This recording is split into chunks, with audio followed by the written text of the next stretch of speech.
Good evening and welcome to the New Athens. You need to emerge from this COVID-1984 pandemic with the tools to create a new world. The New Athens, the blockchain think tank, brings you those tools to understand the chaos swirling around us and the forum to debate how a new generation will take control from the GoVidiots currently mismanaging our nation and our world with a breakaway civilization leaving us behind. Watch our Friday Night Lights live stream from the bunker on the New Athens YouTube channel for the best that is thought and said on the issues of the day. Ask not what the New Athens can do for you. Ask what you can do for the New Athens. If you like it, leave a like. If you like the content, please subscribe and share. I'm Lorenzo Mefsud, founder of the New Athens. Thank you so much, and I'll see you next time.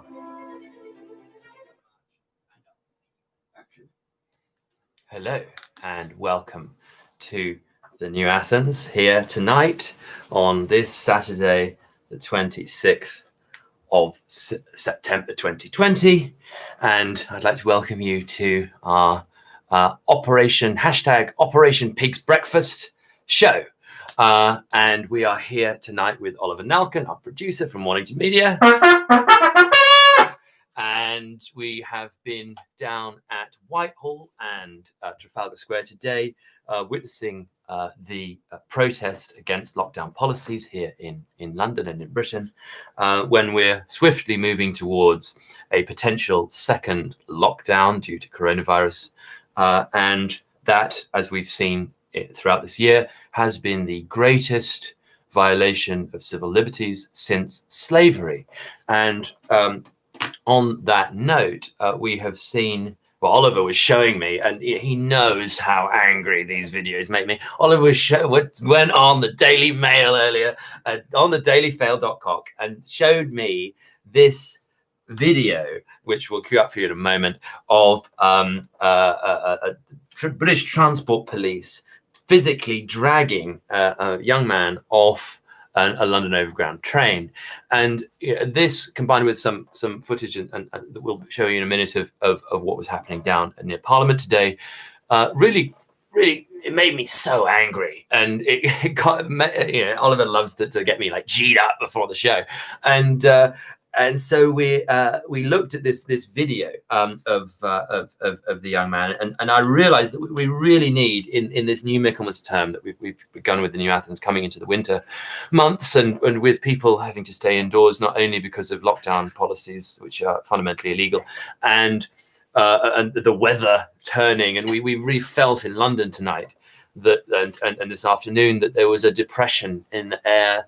The people were quiet. Everybody was trying to mind their own business, but overwhelmed by huge police numbers. We've got some footage of immense police numbers, many more police present in the capital and near our Parliament than the people and the protesters, than anybody going out there and making their views known about how they want to live in our society. And so if you show my screen, Oliver, I've got the video queued up here. So shocking moment, British police officers drag passenger off busy London train for refusing to wear face mask. He didn't actually even refuse to wear a face mask if we look at this. So we start from the beginning. I don't know if we can hear it. Can we hear it? Yeah. As we go through. Sorry? You can go. No. I won't. Are you going to cover your face? I'm scared talking to you. Why? You're doing your job, like, I'm leaving you alone. Why are you doing this? You're getting off. You're getting off for the next one, man. You have to drag me off, man. We start off. So you man is spare anyone. Hey, yo, what's my man doing, bro? And what's my man doing? they come to a conversation, and everyone's being filmed by and so that's how this story came to be live. And all of this is really spread out, you know? to make fun of the guy parroting I am not. his hand at him, Right. and not really Straight up. acting You're standing on his together. own. Big problem on that back. Right. Pointing out, go wisely. We're not here. And so I think we should really go through possibility as much as they're being violated. Here we go. So we go through, and so we start off. Why? Because you're giving me a back chat. Listen, you're doing your job, like, I'm leaving you alone. Why are you talking? You're getting off. You're getting off. That's why I'm getting off next one, man. Huh? You have to drag me off, man. So he's saying back check. So what we're hearing here is that the police officer, who is a public servant, is telling this chap that he shouldn't be back chatting, i.e. responding to what he's saying. I was trying to make clear that he's minding his own business, and so now we have this altercation coming about. And you're standing together in a big problem on that back. I understand. Right, then don't give me back chat. We're not here. I understand what you're saying, man. Listen, I understand. You're not listening. Put it on. I'm putting it on. I'll put it on. I'll put it on. Put it on now. Oh, you're getting off. Right. I said, I'm putting it on. Stop trying to front me out, my friend. Right, this is not going to end well. Hey, put the mask on. What are you doing? I'm putting it on. starting to push them and this That's what- No, public. you have to stay up again. Put the mask on. Is it not on? You do not see. Trying to comply with the demand. Man's being recorded. Man's being recorded. And so this video goes on. What we see is intimidation. Now, this is called colour of law, and this is a kind of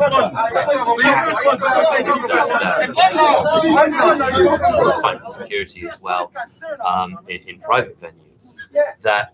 5,000 people have died of this disease, my friend. Yeah, I know that. And you might be spreading. Police reserve the right under the terms of their policing by consent to give lawful orders to members of the public. But normal questions are not lawful orders. Like there's a level of interaction between people, one of whom is a police officer, one of whom is a lawyer.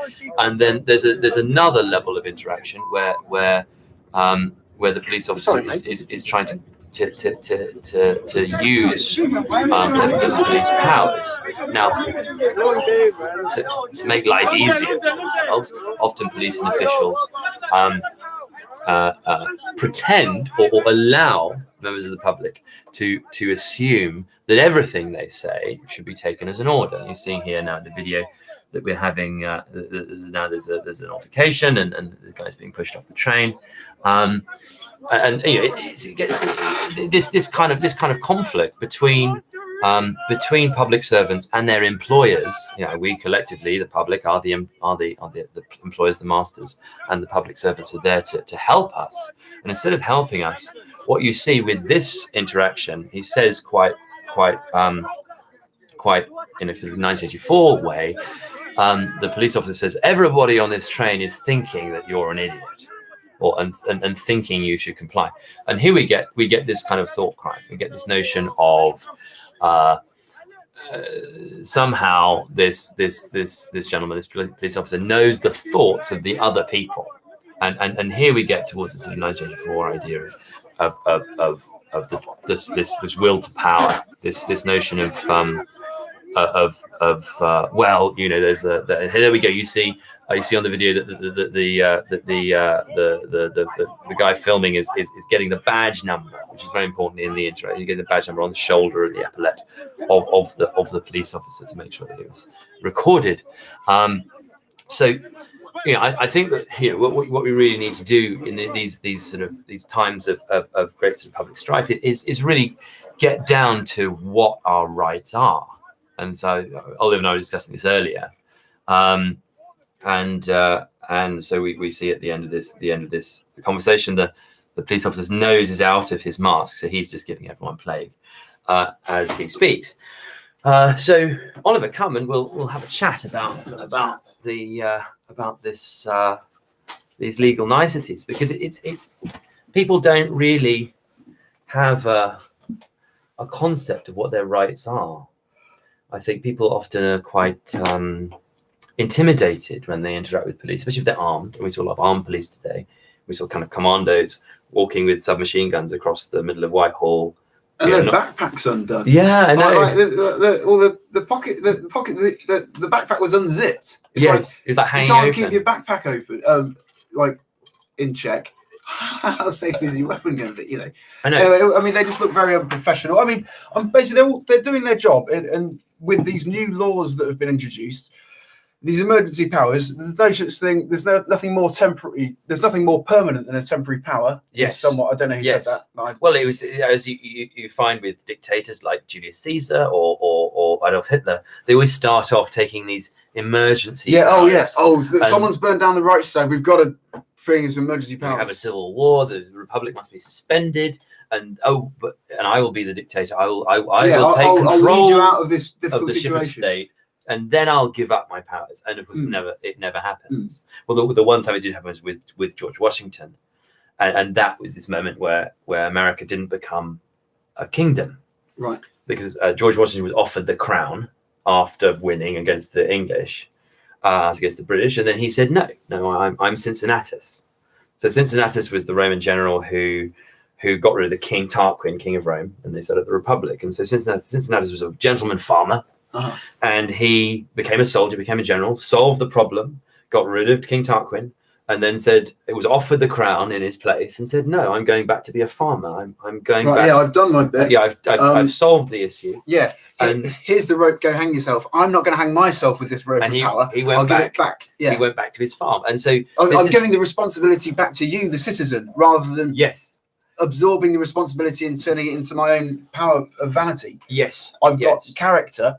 I don't need to be propped up by laws that I'm writing to vote myself vote more my- power. yeah. Indefinitely. to cure some kind of like psychological problem of my own. But no, I mean, I don't blame the police entirely, because they've got a strong, they've got a difficult job to do in a world which is constantly changing.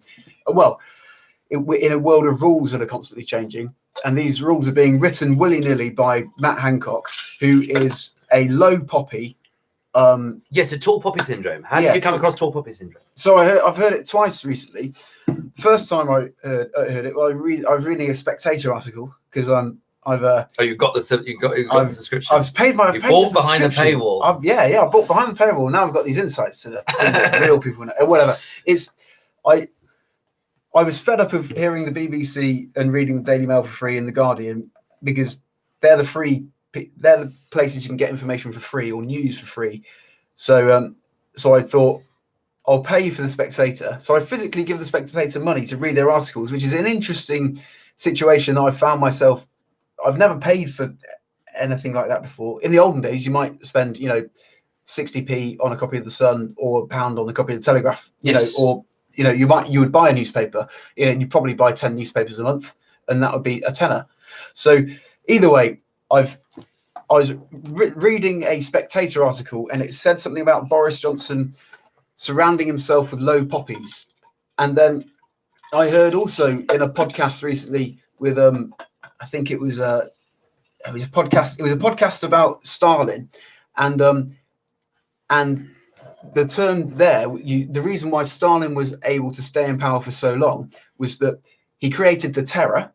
He implemented Show trials. the show trials and the terror. So it's like anybody who he created terror, and he famously said, killing 1 million people is fine. Killing 1 million innocent people is fine, as long as included in that 1 million innocent people is one bad person. That's the kind of philosophy he was on about. But Killing one person is a tragedy. Killing million people is a statistic. Yeah. Yes. And within that statistic, as long as one of those 1 million people was a bad person, then it was You could worthwhile. make a story. Yeah. That is the kind of philosophy that Stalin created, or was operating under. And so low poppies. And the reason, so why could no one get rid of Stalin from the 30s to the 50s? Well, it's because Until Beria poisoned him. Yeah. Right. And then was shot the next day by Khrushchev. Oh, right, yeah. Well, yeah. So he thought he was doing everyone a favor by getting rid of Stalin, but then of course he became the fall guy. Right. He became the You know, patsy. but that's the kind of environment you nurture if you're going to be a crazy Is you're going to be an authoritarian. Yes. Which is what these emergency powers have made out of the traditional small party government of the Conservatives. Anyway, but no, the low poppy syndrome is Stalin surrounded himself with low poppies. He created terror and then surrounded himself with low poppies so that nobody would have the balls to stand up to him. And so we've got Boris, who's technically in charge. He's the prime minister, and he's a puppet really of Cummings. And how is Cummings in charge of Boris? So I came across tall poppy syndrome through looking at the culture of Scandinavia and also of Australia. So Australia has this notion that it's kind of like anti-intellectualism in a way. Of a tall poppy in Australian parlance is somebody who thinks well of themselves, who thinks too much of themselves, who's too big for their boots, who's maybe eccentric, or maybe sees himself apart, like stands apart from the collective in some way. And that's something that they don't like. And in cultural terms, but in deeper terms, in that also you see that in Scandinavia. And of course in Scandinavia you've got this really strong Christian culture and cold weather. And so when you have cold in the winter, you have this sort of grasshopper and the ant. So the grasshopper dies in the winter, but the ants put away food and survive the winter. And so in Scandinavia, you get this culture coming about of collectivism and of making sure that you have this standardization of people. If people are too far out, you get witch trials, you get people being burnt at the stake, you get this kind of outcasting of people. Because they need the collective to stand the winter, everyone pulls together and so on.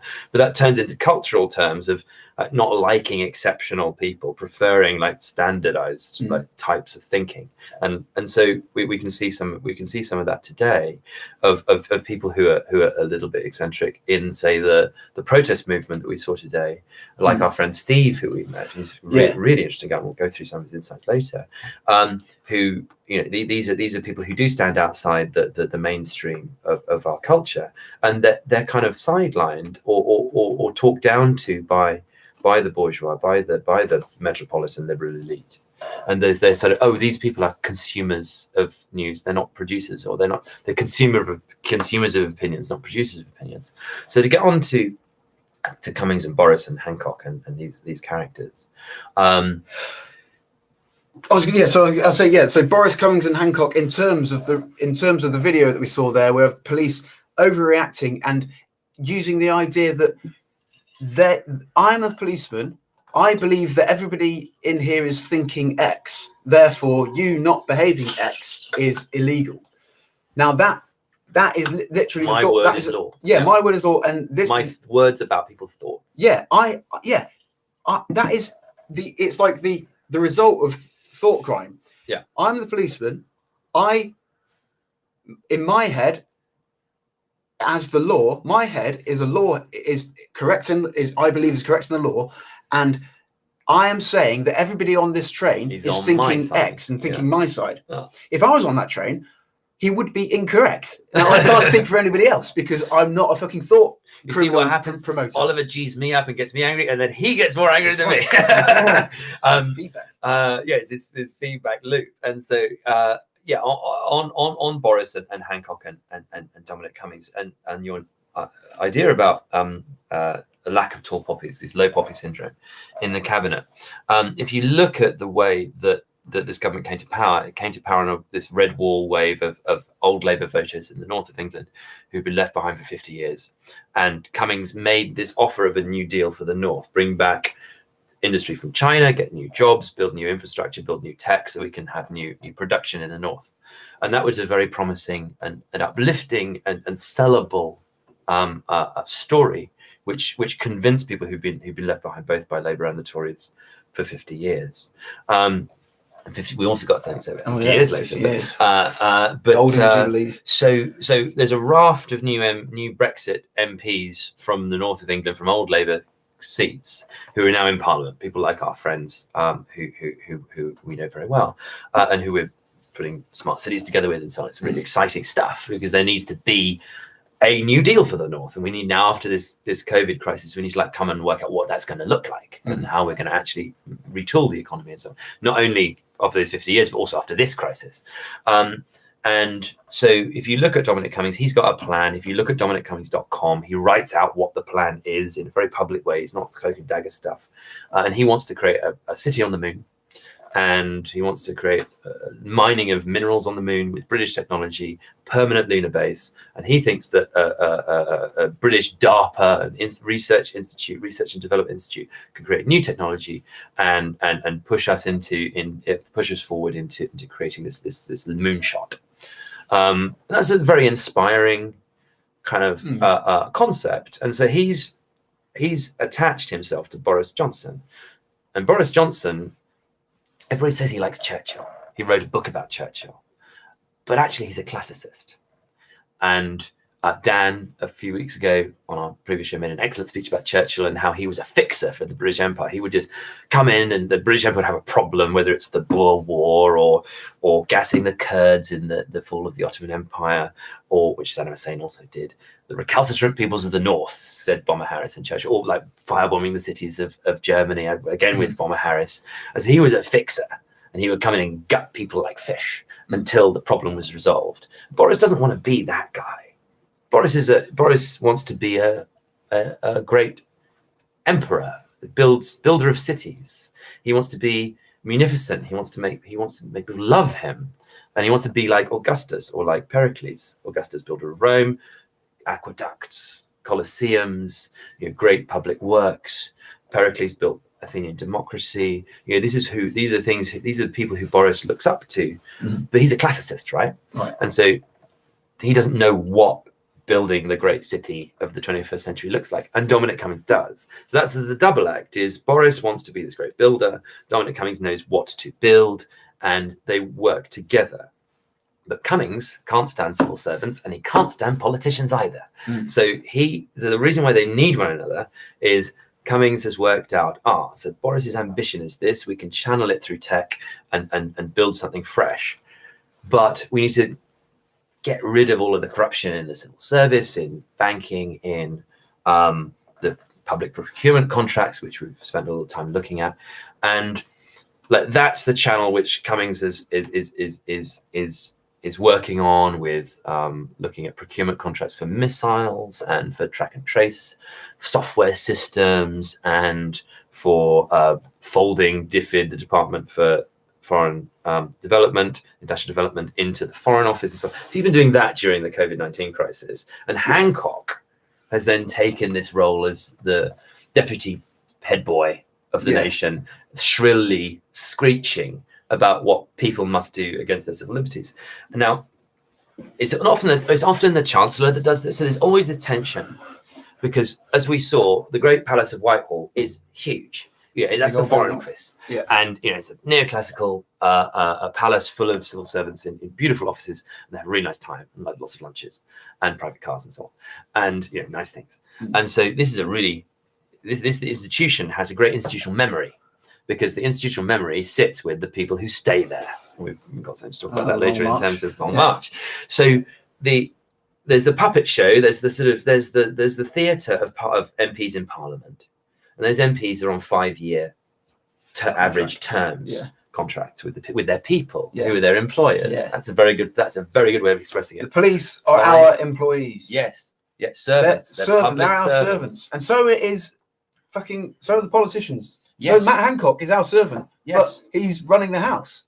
So as you say, very, very well, MPs are on 5-year rolling contracts with their employers, who are their people in those constituencies. Then they're sent, the representative is sent by those people to Westminster. We don't think of it that way around, but these people push someone forward and send them to Westminster, and they're sent to speak on behalf of those constituents. Now, but if you look at ministries are MPs who then are appointed by the government to be head of these pyramids of civil servants, the top of the defence, the top of the Home Office, the top of the Foreign Office, and so on. And these have like a 2-year average contract, right? The ministers change really, secretaries of state and so on change really within the reshuffles. Yeah. And so this doesn't even last a government. Now, prime ministers appoint the ministers.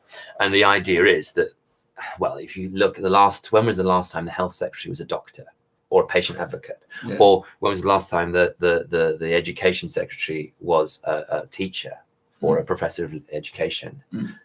Never. You know, maybe there were years ago. There was Dr. John Reed was quite funny because he was parachuted in. He did the Defence Department, and then he became Health Secretary under Blair.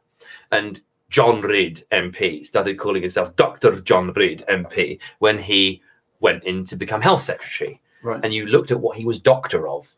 He wasn't a medical doctor. He was a doctor of Labour Party history, a PhD from Edinburgh University. So he like started saying, okay, so you've got this notion of the minister, and the minister like changes on a regular, like Jim Hacker from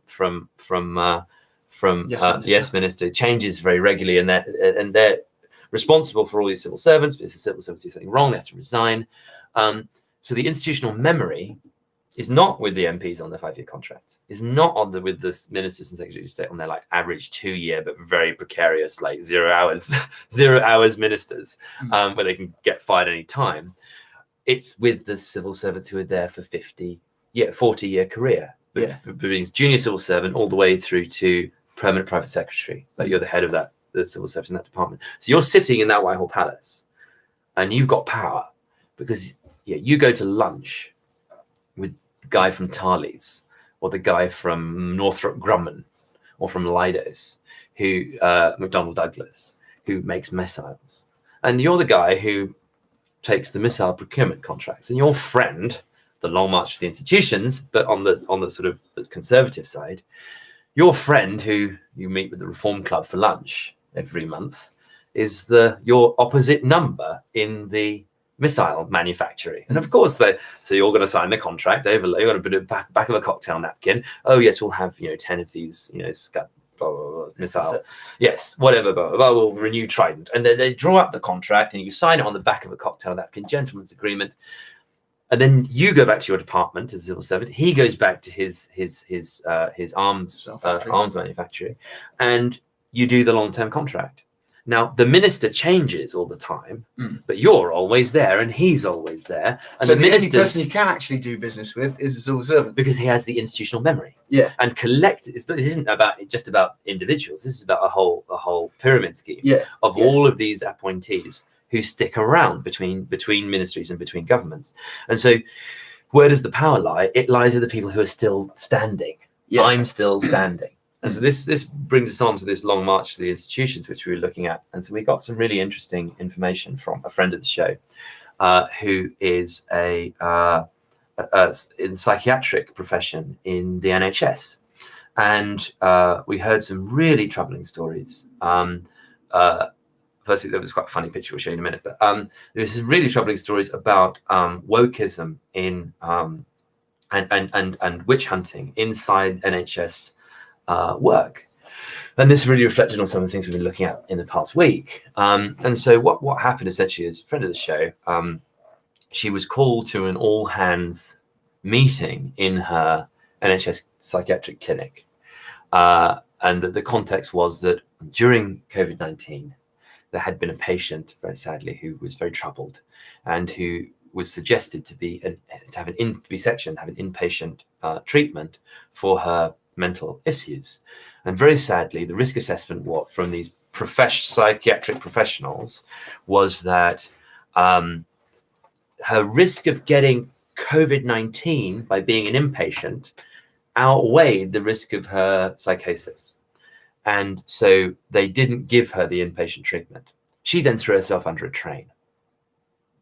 So she wasn't an old woman, and she didn't have lots of pre-existing conditions like diabetes and so on. She was someone in need of psychiatric treatment. Yes, and not an unhealthy person physically, so wasn't likely to die of COVID-19. She's got 162 people under the age of 45 have died from COVID. Is that right? Yeah, to May the 5th in English hospitals. So as far as we understand it, and I haven't factored in yet that 6% figure of like only 6% had only COVID on the death certificate, but and it was like an assist of something else. I mean, had she had COVID and thrown herself under the train, she might well have died of COVID. Yes, according to the statistics. Yes. So very sadly, this woman committed suicide.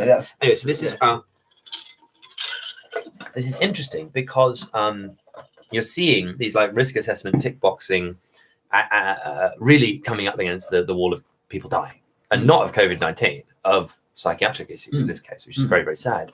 So this is the context in which we see in this NHS scenario. And you have then our friend was at an all hands meeting.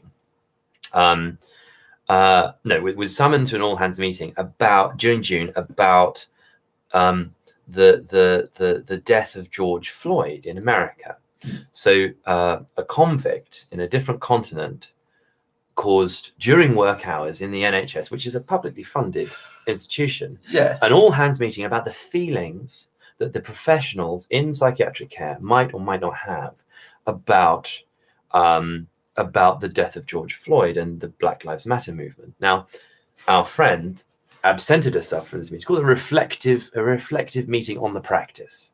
So normally they have to go to these, but it wasn't compulsory. She said, okay, I'm not, it was previewed as this is the George Floyd meeting. She didn't go. And then she received some emails saying, well, you should, why didn't you go?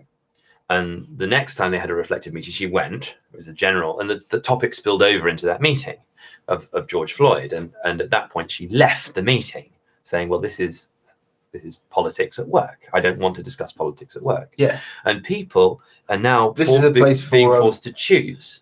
Yeah. Now, what we see there is, so the healthcare professionals were being asked by their superiors in the NHS to present to patients the idea that they might be traumatized in some way by the Black Lives Matter movement or its opposition in a different nation or far away. Say that again. The psychiatric doctor, was asked by their bosses to bring up in meetings with patients the Black Lives Matter movement and the riots and protests around that. Not the Black Dog movement of depression. Yes. Black Lives Matter. Yes.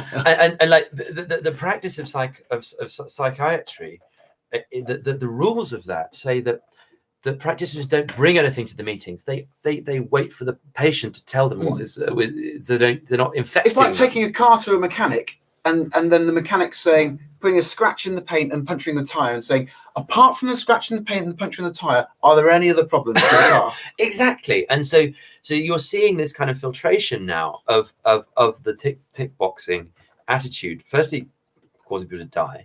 Secondly, causing people in treatment to be loaded by their therapists with these potential problems or thoughts about them in guise of what do you feel about this, and then you get targeting of professionals who then don't want to bring politics into their workplace, and so what's happening is. You're getting a mark against your name if you don't want to politicize your medical practice. Yeah, during working hours. And so the question was raised, like, why did you leave? And then we went into the logic of what was being. Of how the contracts work. So, what we've been moving towards a lot with some of our broadcasts, have been looking at contracts, looking at the paper game of the Anglo stamps, and looking at the way that English people can use paper and manipulate paper positively and negatively to help and harm one another. And we have this kind of paper reality, and so you've got to look at it. And so, if you look at the employment contract for the NHS, it says that.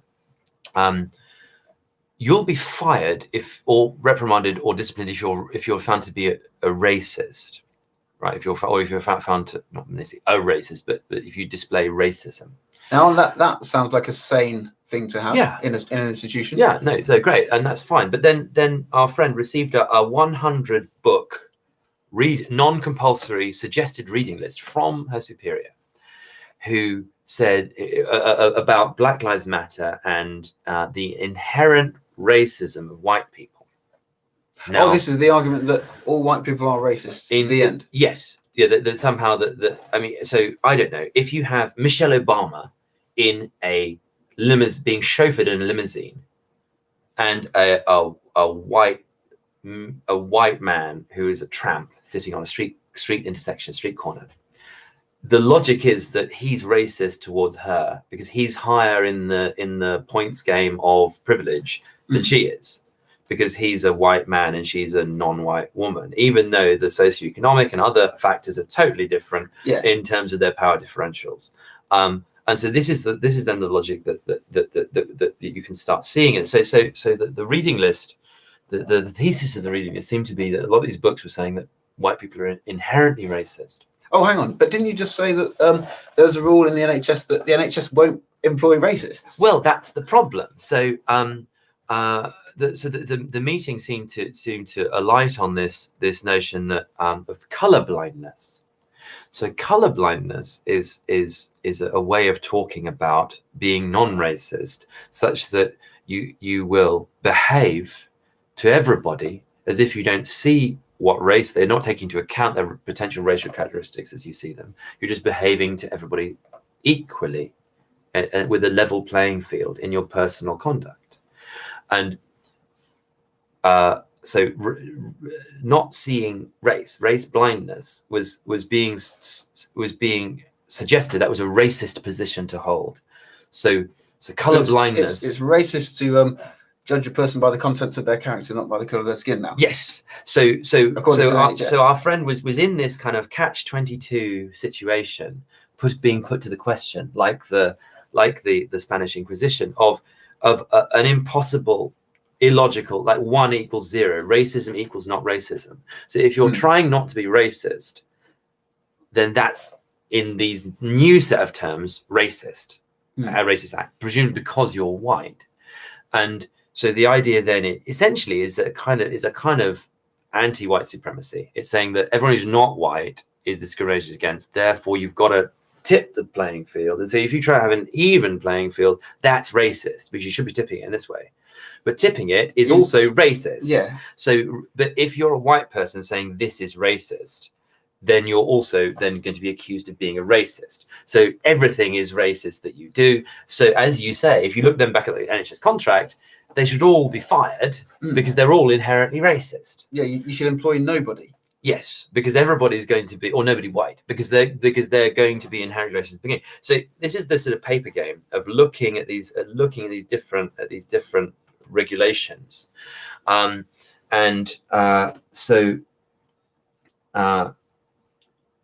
long march of the institutions. The reason why this has happened, as we've been exploring today, both in the conservative terms of the two friends from Eton meeting at the Reform Club over lunch and doing one's a civil servant, one's a missile contractor, and they do the missile contract, and then the ministers who cycle quickly don't get to gainsay it because they don't get to cancel the contract. They have the long-term 20-year contract to replace Trident. And the ministers just have to tick. They're not allowed to say, we're going to cut that and do a different one and then cut it again every 2 years or every government. So that's a long march to the institutions of well-connected rich people. But there's been another long march to the institutions. And we've been looking at this as a grand strategy of revolutions in the past few days, in the past week. So what is a long march to the institutions? Yeah, because I've heard this phrase a lot. Like tall poppy syndrome. Yeah, it's coming up. It keeps popping up, the long march. And I associate it with, I know, Pol Pot and Mao from my pretty sketchy understanding of like Far Eastern communist politics of the 20th century. So, I mean, Mao made a long, like 10,000 mile long march when he was physically a very long march. And so, but then the as far as I understand, the definition of the long march to the institutions is taking that notion of like going and taking control. Like Mao took control by doing a long march. Yeah, it's a revolutionary. It's a device to enact a revolution. Long march is describing a method of revolution. Yes. So if you look at the French Revolution or the Russian Revolution or the Cuban Revolution or the Chinese Revolution and so on, often you'll see guerrillas in fatigues with AK-47s going into the jungle or into the wilderness and then coming out into the city and trying to take it over. And sometimes the government falls and sometimes it doesn't. And that's your typical like fascist or communist revolutionary tactics. But there's another strategy you can employ because often you'll get killed. Your head will be overthrow the government quickly with force. Yeah, so that's one option. That's what and that's high risk. Yeah. And high chance of failure. Yeah. And because bad. the state already has all these devices to make that definitely not happen. Yes. So Like thousands of troops already employed professionally by them. tanks and Yeah. you know, control of the radio waves, and as we'll talk about in a yeah, minute, yeah, yes, yeah. media and so on. So if you think that you're not very good at AK-47 wearing shoot me clothes and walking towards the shooting and saying shoot me, and if that's probably a bad idea, you can do a paper game. Again, like the paper game is the long march, not through the world, but through the institutions. And so this came out of the thought of Gramsci, who was an Italian communist writer who was in prison for a lot of his life, and he wrote from prison. He died in prison. And so his notion was, instead of fighting with guns, fight with paper. Instead of joining a communist party at your junior combination room at uni, join the police, join the civil service, join the teaching profession, join the education An profession, institution. join an institution, something that exists. Now, a normal revolutionary would want to topple that institution, but instead, why not harness it? Why not realize that this is a pyramid scheme, and there's a man, the permanent private secretary or the CEO, whoever it is, at the top of that pyramid, who has a lot of power in that structure.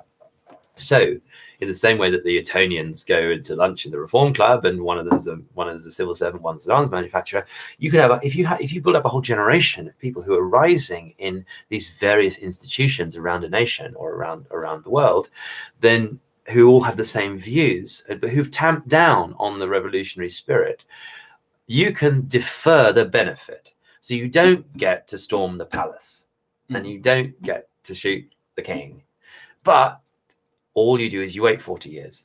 So if you're a 20-year-old student, instead of going out into fatigues and picking up AK-47, you get a job. You get a good job in an institution along with other people who are also in your cadre, and you rise together in the ranks and in age.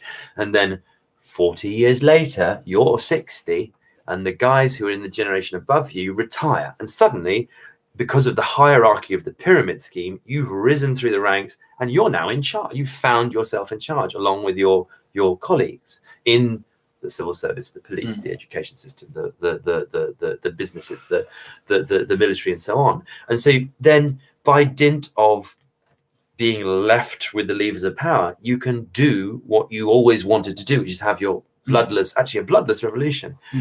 But yeah, a lot of people are now saying that the long march to the institutions is such a terrible thing, but actually, it's just quite a bloodless tact. So instead of going out and harming people, it's quite a bloodless and very patient tactic. Yeah, to win a long war. So yeah, I don't know if it's the right word, but kudos to them for doing it. Yeah, for having the nerve. Yeah, for holding the line, that thin red line. Years, yeah. Dedicating a whole life to it. That is commendable. But it seems that a lot of the things in the logic of power, it's commendable. You're it's like, well, you're well done. You executed that strategy very well. Yes. So the question is, what is the content? So we got form and content. Yeah. And so we look at this form, and it's bloodless and it's strategic. Good. Okay. Well executed. Right. But then what is the content? And what we're seeing, but what people across society and across the Western world are quite surprised at right now is that big tech and government and corporations and all the civil servants and police and all these different institutions suddenly flipped their cards in a way that was not expected, i.e. that they've all got these similar opinions about sort of wokeism and political correctness and the consequences of that for free speech and constitutionalism and so on. And people who are outside of this conspiracy are very shocked that it seems that they're being stymied from all these angles in all these different institutions very quickly. It's all flipping suddenly, and so the way to explain that is, well, this is the maturity of the long march. And so what is the content of it? So it's wokeism, it's political correctness, and it's an end to democracy and free speech, and some things that a lot of nations have, a lot of sort of classical liberal ideas have held for a long time, since the Reformation, really, about secular liberal societies tend to produce the best results because people have the free exchange of ideas, and you have a marketplace of ideas, and then you can work out which ones are the best. But now we don't work out which ideas are the best. Yeah. We are told what we can and can't think. Hence the policeman saying everybody thinks this way. Yeah, everybody thinks this way. So the man who's definitely not a qualified mind reader. So the Long March of the Institutions is a morally neutral strategy, but it depends on the content. We've been looking at some other institutional structures. Alex Jones of Infowars has come up as somebody who's really present in the media right now. He has an agenda which sort of colours a lot of our public discourse in America and in the West about freedom of speech and civil liberties and so on. And people say that Alex Jones and Infowars.com is a cult, and that interestingly, the Long March of the Institutions is a neutral strategy, but people think cult, or think that it could be a cult, is an inherently morally bad strategy, independently of the content. Describe something as a cult. Yeah. And so we've been looking, something to be afraid of. Yeah, or that's not allowing people because to rock think stars are often for cult themselves. figures. Yes, but the industry of pop music is about change. It's all about changing. You go, oh, this is a new thing. Yeah, and then people go into the cult of, I don't know, Mohicans and punk or whatever. Or people go into the cult of, I don't know, what are the other cults? Cult icons. You get, carry on. Yes, mods and rockers and there we go. Punks and post punks and grunges and rappers and gangster rappers and so on. Yeah, and you have, interestingly, you have all of these rebels who are who all look the same. Like they have these. The individuality of them is uniform. Yeah. Everybody's wearing the same jeans with the same haircut and the same, and the same ideas, and they think that they are rebelling, but actually they're consuming. They're consuming some paid for content, and so what we saw with the Long March of the Institutions is that we do that and that. What we saw with the Long March through the Institutions is that it's kind of fruiting now. It's kind of coming to fruition now, and people are quite surprised that there's in the round. Yeah, suddenly over the last couple of years, it started to happen very quickly. Because I started hearing about it maybe 3 or 4 years ago, and I started hearing about it, but I didn't understand what it was. And then you read around the subject and you go, oh right, it's those things that I've heard of, and then you see it happening. Yeah, so it's like it's reached saturation point. So we've now got to a point where people in jobs. So John Fowler says the revolution in Wolverhampton was good. Jug of white wine, Red Bull and vodka, absolute shambles, I think it was called. Right. Revolution Wolverhampton. Let's go. Sounds good. Thanks, John. Yes, thanks, John. People in this Long March of the Institutions is coming to fruition, and people with jobs in important key worker services like the health service having to incorporate all this box ticking and all of this kowtowing. Like kowtowing is abasing yourself, prostrate on the floor and licking the floor in front of the monarch or the warlord to beg him not to chop your head off. So if one is to kowtow, it is to completely subjugate yourself to someone else's power. So kowtowing is, well, it might be necessary here and there. So when you're identified as a white supremacist, and you've got a more like in this logic that we were looking at earlier with regards to the NHS. Yeah. Of course, you're not a white supremacist, but in this logic, you are now. You're marked, as you say, and then you get put to the question, like the Spanish Inquisition. You get witch trials, and you get outcasted, and you get marked. So people are like trying to catch you out now, and you've got to start ducking and weaving. You've got to take evasive action. Yeah, like by absenting yourself from things or trying to plead the fifth. Interestingly, with this woke idea and with other witch hunts and with other silence, not silence is violence. What is it? silence is complicity or something like that. Yes. So Your silence is complicit in the problem. or the other way around, your silence is marking you out as a bad thing, you know. A Well, wrong exactly. thing. Yeah. And so actually, in the American Constitution, you have this notion of pleading the fifth, which is like people think we have it here. We don't.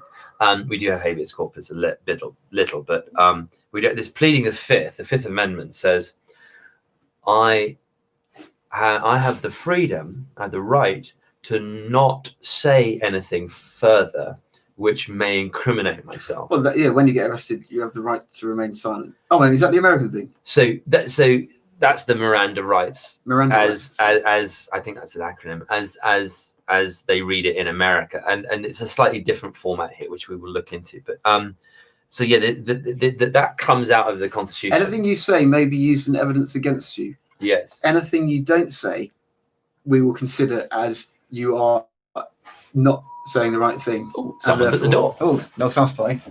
Hello. Yeah. So what were we saying? We were saying that I think that might be Philip. We were saying that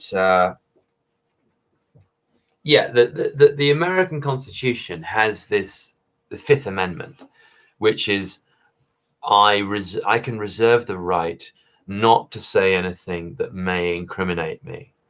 So essentially, it's a position where I think Philip's arrived from Lincolnshire. We had some Burley House. So the idea is that I'm preserving my silence because I know that if I say anything more, then you might catch me out. So Philip, come in. So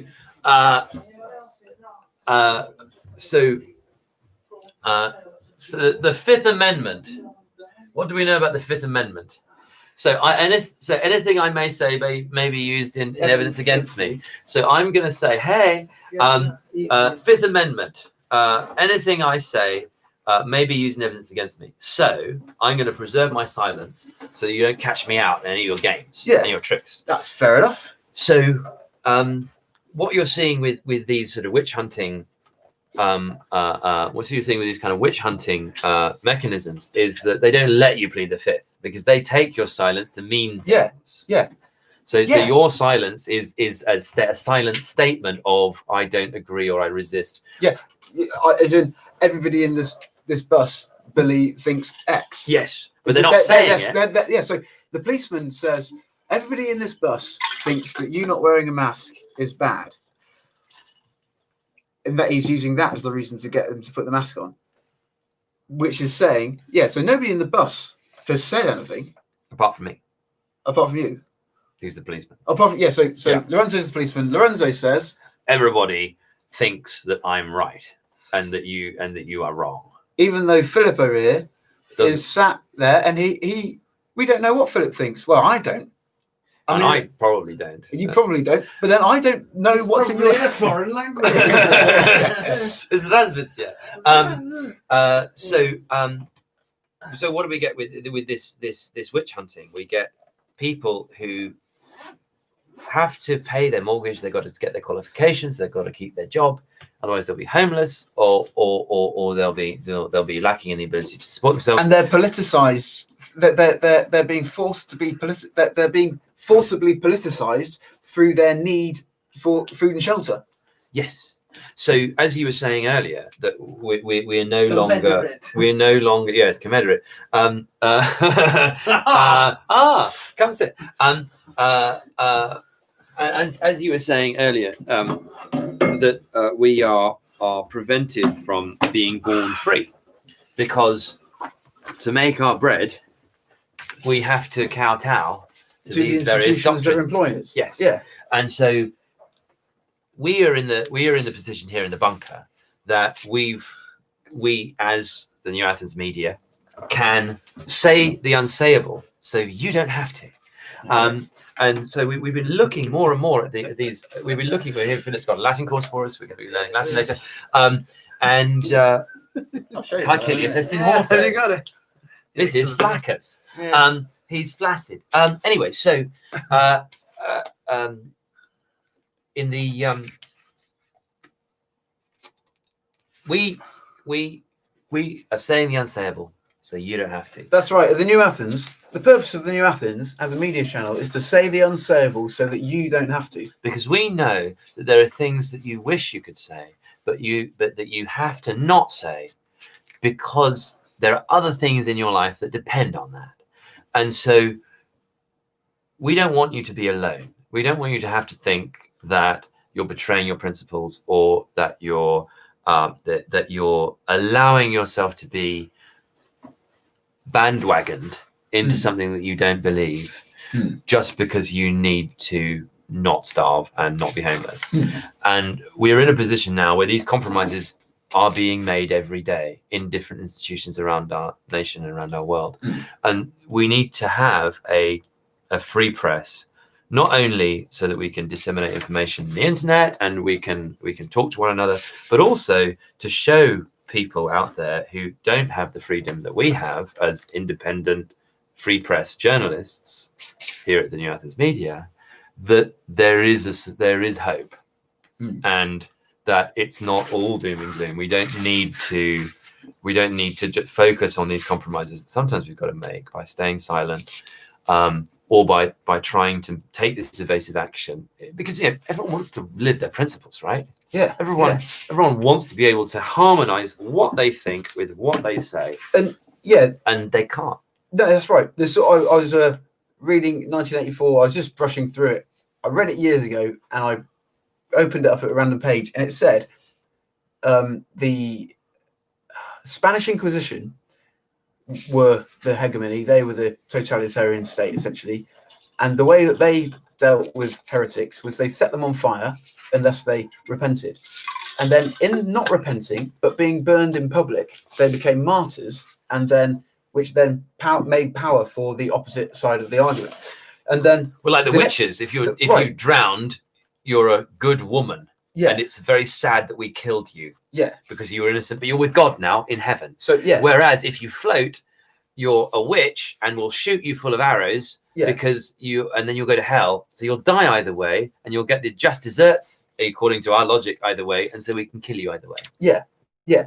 So the Spanish Inquisition and co, they kill their heretics in public, and if they don't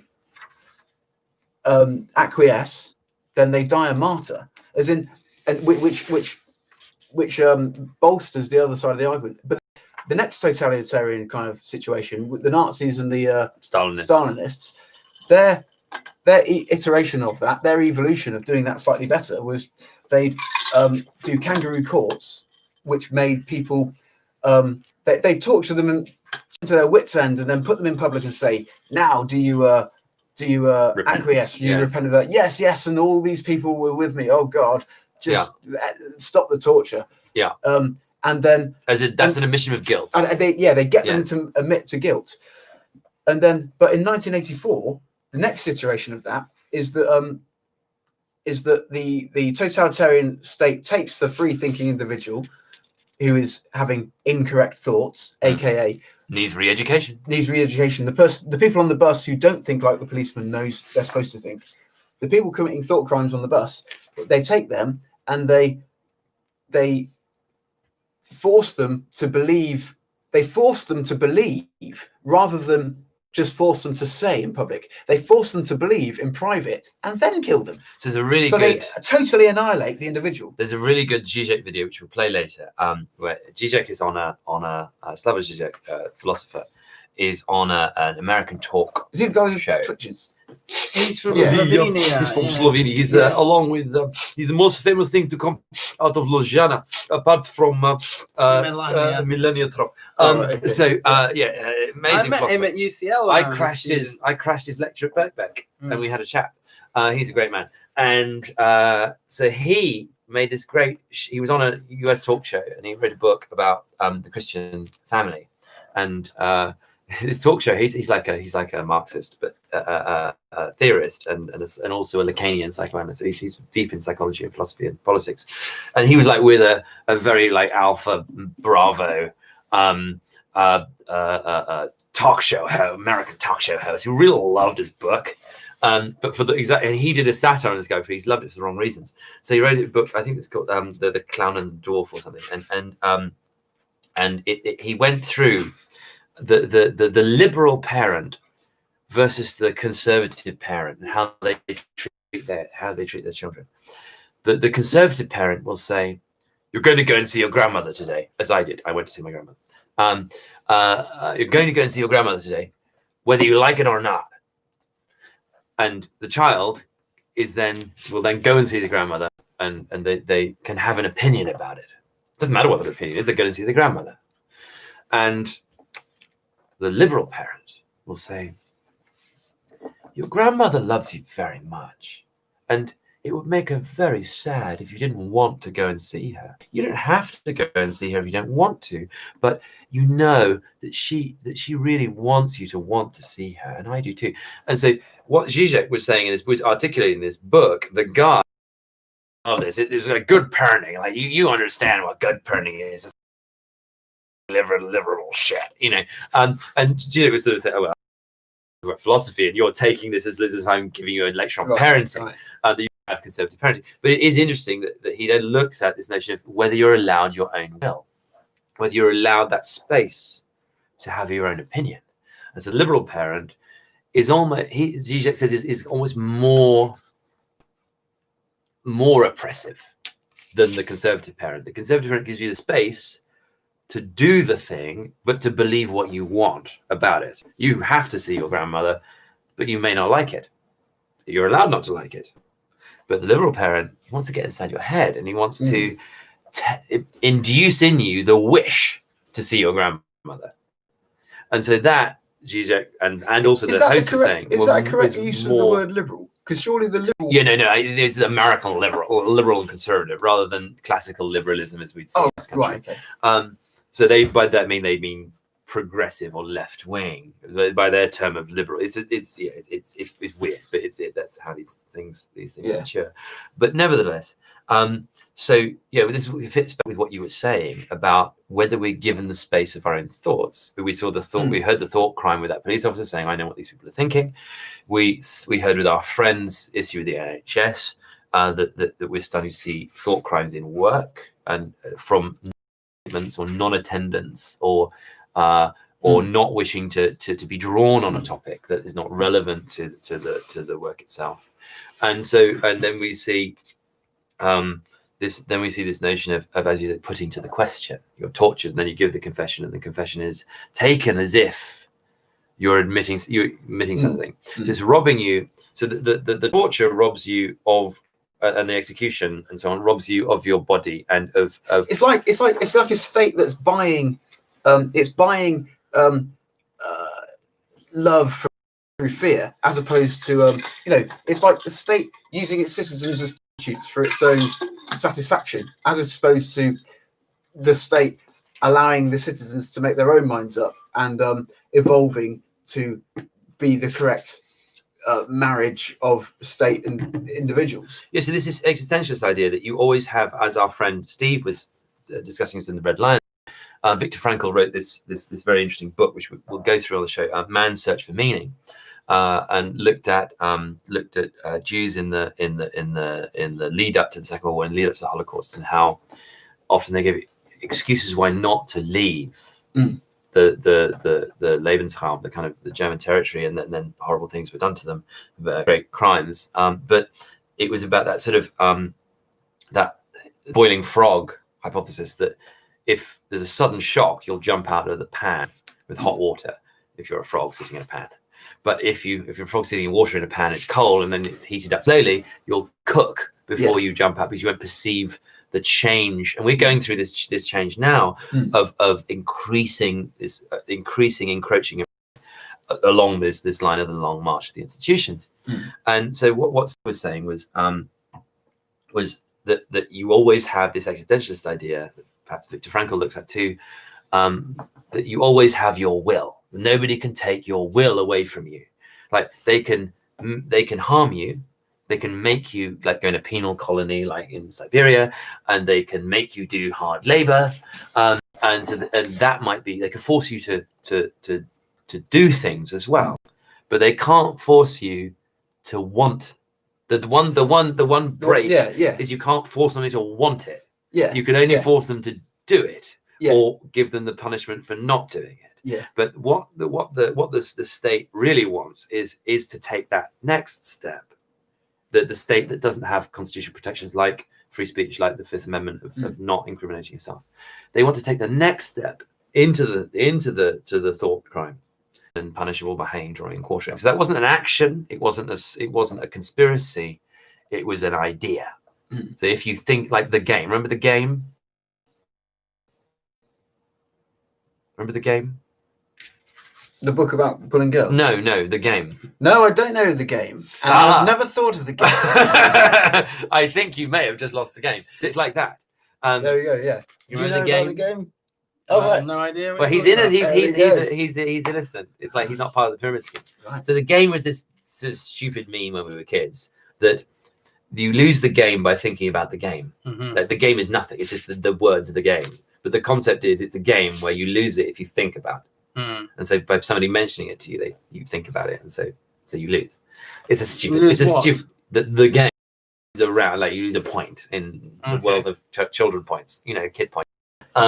So it's like that. It's like framing the death of the monarch is like that. I can say, don't think about the death of the monarch, and then you. So if I wanted to execute, if I wanted to get you executed, if I wanted to get Lorenzo executed up until 1998, I could say that he was thinking of the. I could say, imagine killing the king. Imagine killing Queen Elizabeth. Oh no! I just thought of it. Now you're guilty. Let's hang you because it was illegal to think of it. Yes. So that was. There was a man who'd broken into Buckingham Palace at night to have a conversation with the Queen. Oh, in her bedroom. And they were worrying about this because they had to sniper him, and they couldn't really because he was in the same room. And then they might peacefully. Did he get in? Yeah. He had a chat with the Queen. Yeah. Good lad. And did he get? He got away. He was fine. Or you wasn't killed. I think they had these armed guards aiming at him the whole time, but they couldn't go ahead, and he wasn't really. He literally just wanted. He was like, "Let's go and have a chat with the Queen." Yeah. But so what happened today in Whitehall? Did you? So go we saw more police. We saw more police than demonstrators. Because you sent me a video of just police. Yeah. So it's like serried ranks of police. So they called in all these people, and they weren't doing anything because there wasn't anyone there. Yeah, so I mean, there were people in Trafalgar Square. Was there, and then later in the day, I came along and we chatted with some of the demonstrators and met a very interesting guy called Steve, who mentioned. I don't know if you were here when Danny Shine came. You were here when Danny Shine came. We were talking about. Dealing with the police and looking at civil liberties until he has his YouTube channel about confronting the police with a loud hailer. Yeah, I remember. Yeah. So he made a very he's a troublemaker, but interesting. Troublemakers are always very interesting, as we know. And he was talking about the Jubilee. So the Jubilee is this concept of the forgiveness of debts. It's a Jewish biblical concept. Every 49 years. In the Jewish calendar, there's a Jubilee year. 7 times, like 7, so 7 times 7, 49. In the sort of Talmudic kind of numerology, they like 7 times 7. So 49, every 49 years, all debts are cancelled. So all odds are, and the alpha will be the omega, and all odds are even. And so every 49 years, the idea is that the debt building up in the state is like a cancer, and you've got to purge the body politic of all this debt, because if you get more and more, people just get unable to do anything. They stop innovating. So how do they write the debt off? But they have a jubilee, so it's like a social convention. Every 49 years, all the debts are cancelled. So they get together and share money. Yeah, so they just write off. They write. This is like ancient Jewish custom. They write off all the debts. I think maybe the Hasidic Jews and so on do this now. I haven't really researched it yet, but anyway, Danny Shine was mentioning this, and our new friend Steve, who was a new friend of the show, we met down in the Red Liner in Whitehall, was saying it's 49 years this year since 1971 when they took us off the gold standard and created the petrodollar, our new economy, the new petrodollar economy. After Bretton Woods, the central banks got together and said, okay, well, there's been 1971, there's been this speculation in the gold market. We back our currency with gold, but that's dangerous now. So we're going to get rid of that. So in 1971, they took us onto this fiat money, this paper money, which is not backed by gold, and it's backed by oil, backed by the petrodollar, which is the idea that everybody to buy oil has to buy dollars first, because you can only buy oil in dollars. So globally, it was in a global embargo from 1971 until a couple of years ago, when China started, they have like a renminbi. This is like an oil currency in China now. But so if you look at Saddam Hussein, he was trading oil in euros in 2003, and then bang. If you look at Muammar Gaddafi, he was trying to create a new gold standard for oil in the African Union, the dinar, which is the ancient currency of North Africa and the Middle East, and he was gone with Hillary Clinton. So Hillary Clinton and George Bush, traders in oil outside of this dollar embargo. And so since 1971, the reason why America's done well is because we exist in a fossil fuel economy. You need oil to make things work. And if you want to get oil, you've got to buy it in dollars. So you've got your local currency, whether it's pounds or euros or yen or whatever, but you can't get oil in pounds or euros or yen.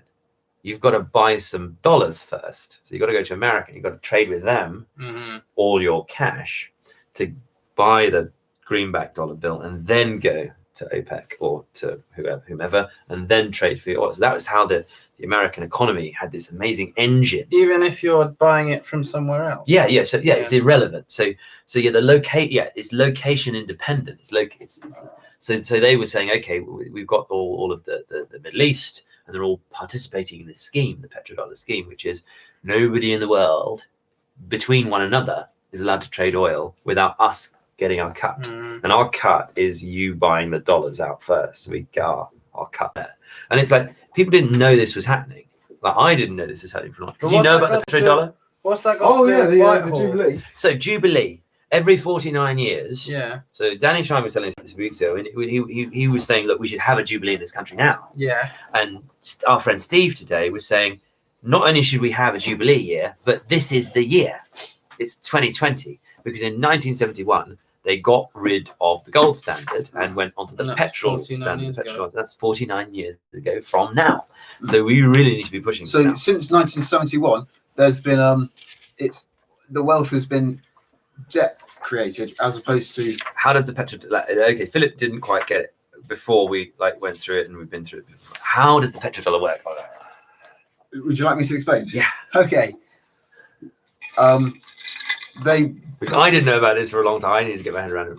I'm going to hazard a guess that all the oil that's pumped out of the ground, they equate to numbers of dollars. And then, is it OPEC and stuff? And it's like whoever pumps any oil out has to trade in dollars. Yes. Is that right? So that any oil that's produced by anybody in the world, they can only sell it in dollars. Yes. And is that enforced by US military? Yes. Okay. And soft power. Soft power. Okay. So and oil. The Iraq and Libya wars were hard power. Fuck you. You're not going to trade oil in euros, Saddam Hussein. Yeah. You're not going to trade oil in Did you come across that when you were in Iraq? Gaddafi. No, I mean that was more kind of not diplomatic. It was more kind of entertainment troops. Yeah. But you must have heard conversations about why there was a war. No, nobody. Yeah. No, what was the idea in the Green Zone? Well, it was just Iraq was bad. No, Saddam Hussein was bad, and it was good it was good to get rid of him. It was like, okay, right. That was really that he was morally wrong. Yeah, because of something that happened in the first Iraq war, or there was sort of the idea that it was finishing George Bush's senior's work. But then there was also with Kuwait. Yeah, babies well, in the there's the incubators. WMDs which hadn't yet been disproved. Yeah, there's the babies in the incubators which had been disproved. We talked about that with Oh Nick. yeah, That was the pretext for the first one. yeah. So yeah, I didn't really have an explanation easily available to my brain for what the petrodollar was. You've got it, but you need the consequence of that is if I'm France or India or Thailand or Switzerland and I want to get some oil from Saudi, I have to go to Saudi and say, hey, I'd like some oil, please. I'm Switzerland. Here are some Swiss francs. And Saudi says, no, I can't accept payment. Go to America. So I've got to turn around and go to the Federal Reserve Bank in America and say, Give them some hey, francs in exchange here's some for- francs for some dollars. And then only then can I go back to Saudi and say, hey, I've got some dollars. Now we can trade for oil. So I need oil to power my shit, to power everything in my country. And so I got to go to the Federal Reserve Bank or to somebody else who owns dollars, but primarily the Federal Reserve Bank first before I can go to trade the oil. So the profit comes out to America every time. America's the casino dealing out chips for buying stuff in the America. You know when you go to the arcade, and you play those games. And it gives you out tickets, and like for 100 tickets, you can get a cuddly toy. Yeah.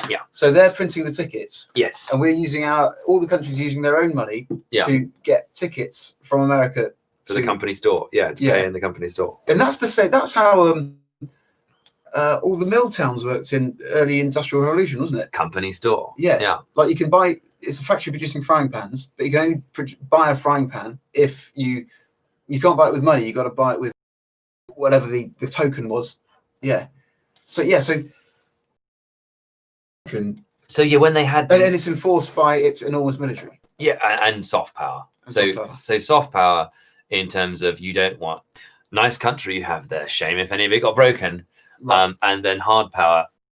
Lots of currency in a different form that they could only spend in these special shops. So they didn't receive dollars. So their money. They got an was sent to the equivalent. government. they got a token, and then they were tokenized out. And then they could buy this money. I mean, there used to be hundreds of these bills, but they could collect them all and buy something like a fur coat. I've got a fur coat that was produced in Bulgaria. In the Soviet Empire. Well, that was Bulgaria wasn't even in the SNG. It was outside. Yeah. So it was like a buffer state, it was beyond. It was Europe. Yeah. But it was a communist country that was trading union, so they could buy that import, but they couldn't buy it with the ruble. So you go to these shops and there'd be lots of Americans that had arrived in Russia that bought these checks with their dollars. In exchange for dollars, they could go and buy stuff from outside Moscow that was within the sphere of influence.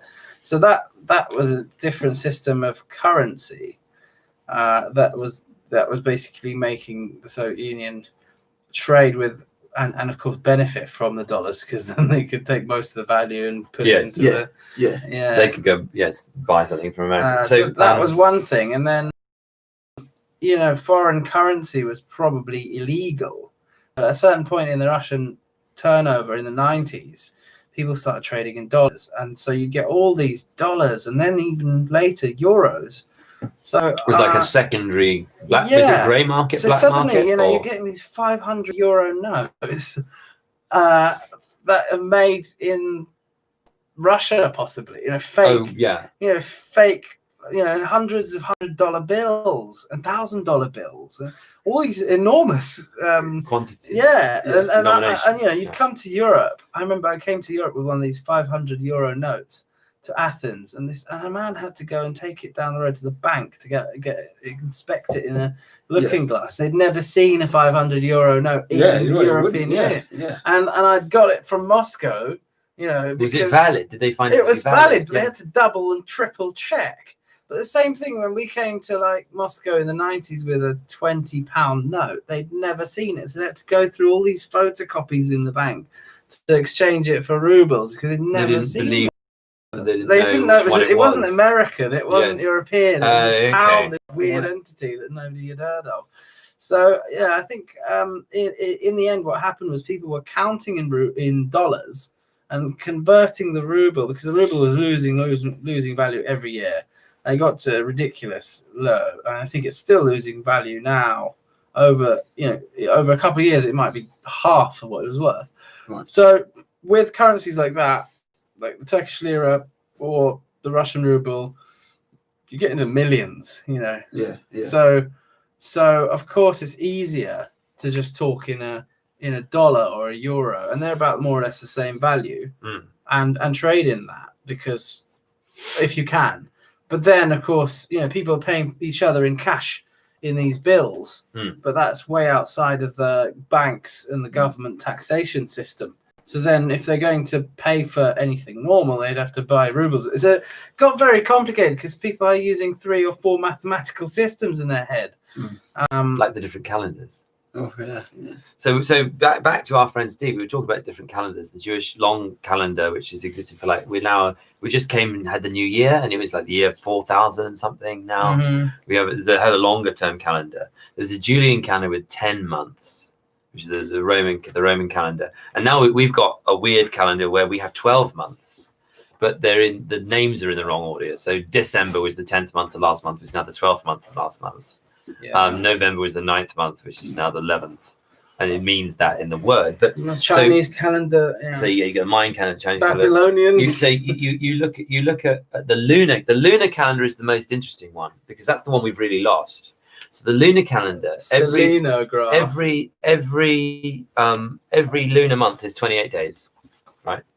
And if you count up 13 of those 28 days, you get to 364 days. So 13 times 28, 13 months of 28 days, even days. Now that means that every first of the month is the new moon, right?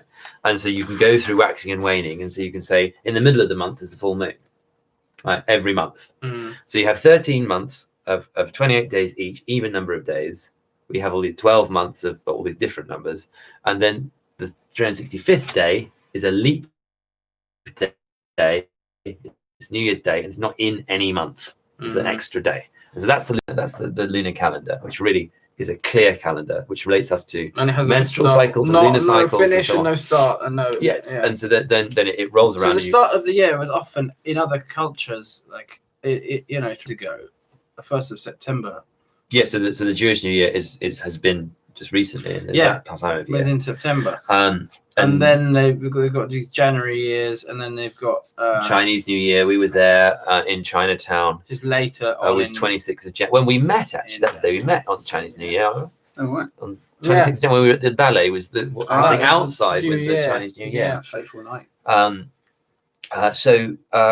Why we're talking about calendars, our friend Steve, who we had a long discussion with, we actually got the dictaphone of some of that, and we'll play that at some point later when we've gone through it. But he said something interesting about jubilees and about currency. He said, "Where's the currency coming from that all the furlough payments and all the bank bounce backs and all the loan facilities are coming from?" Well, it comes nominally from taxation of the people of this country. So the government takes money from the people of this country and then uses it for furlough payments, bounce back loans, public services, whatever. But now we're in the situation where for 10 years we had austerity, this idea that in 2000 we had the bank bailout, which was the creation of this quantitatively eased fake money to rebalance the bad debts of the banks. And so that we then had to pay for with David Cameron and Theresa May for 10 years of austerity. And then after that, we've now gone to this new system. We can see like a new system coming where we don't have to pay for anything because the Bank of England and the Federal Reserve Bank in America is printing this money out. It's not coming from the taxation of anybody.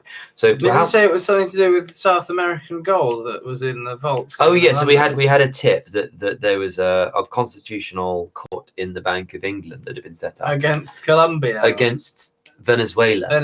So Venezuela, a lot of countries store their gold in the vault at the Bank of England. And when Gordon Brown sold all the gold, he sold gold at the lowest price when he was Chancellor before he became Prime Minister. And everybody blames Gordon Brown for selling the gold at the low price to get rid of Britain's gold reserves, which is it's our treasure. And actually, none of it left the room.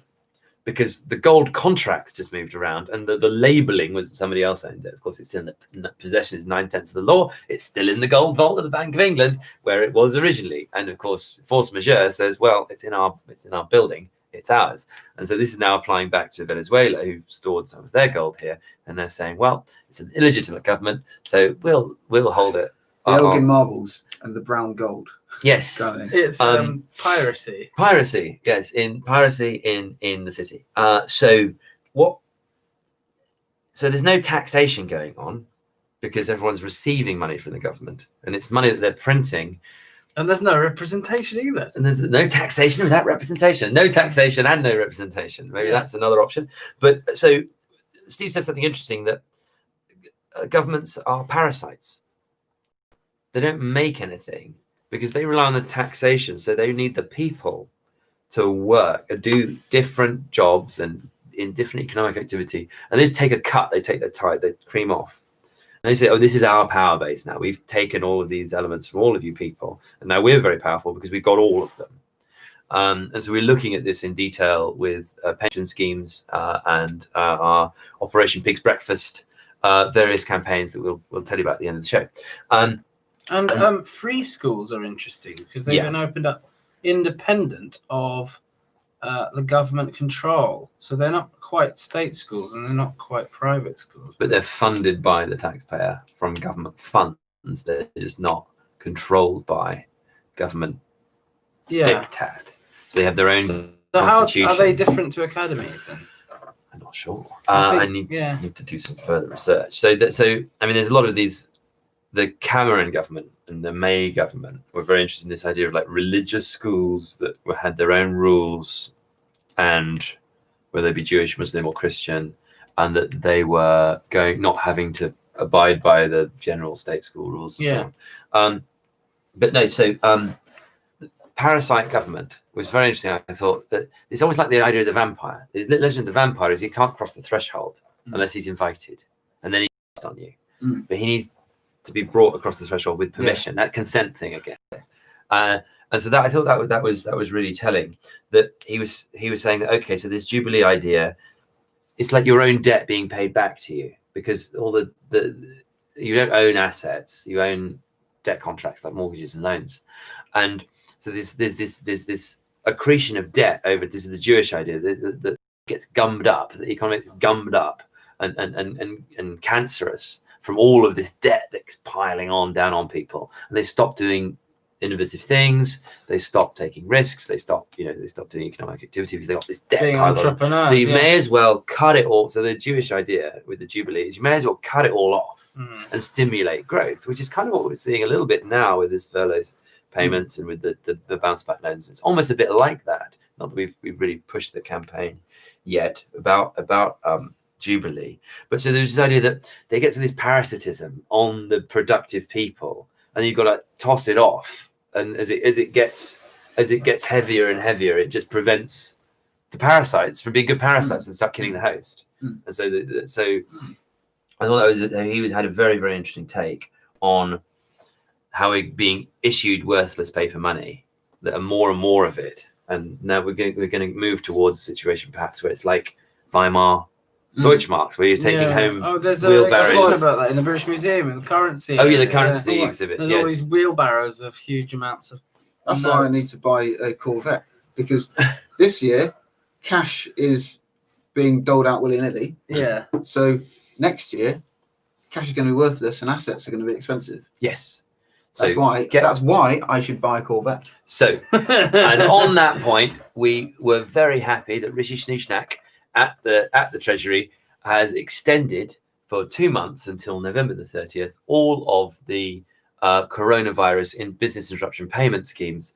And so we have at the New Athens been telling everybody how to achieve this, how to get your bounce back, how to get your CBILS, how to get on this future fund for startups, how to get your self-employed benefits and to furlough yourself in your business.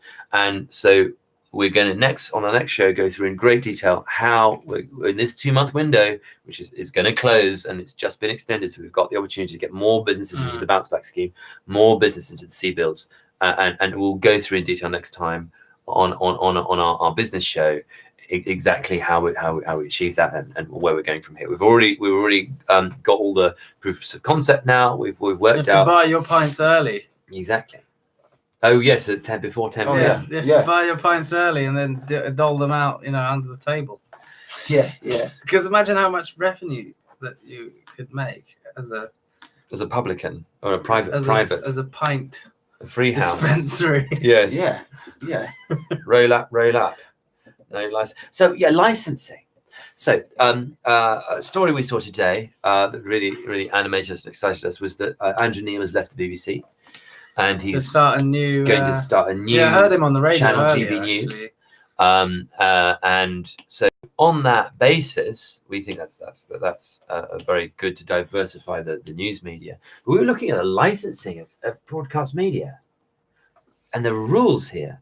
So we discussed a few months ago during the lockdown setting up a radio station for the New Athens, and we're looking at the equipment and then looking at the licensing. And we looked at the licensing today, and there's a really interesting document which I'll put on the site. It's called Ofcom Guidance: Offensive Language on Radio. And so if you have a little radio transmitter for your local radio station, you've got to buy in to reams and reams of documentation about what isn't acceptable content. We're massively censored in our broadcast media. We're so lucky on the internet that we can have this free speech. Ofcom a bunch of cunts. Exactly. Can't say that on the radio or on the television. So You'll be banned. yes, exactly. But so fortunately for now, we've got YouTube and we've got social media platforms which have not gone like big tech censorship fully yet, and then soon we'll be building up our own server architecture like Alex Jones and Infowars.com, where we have an independent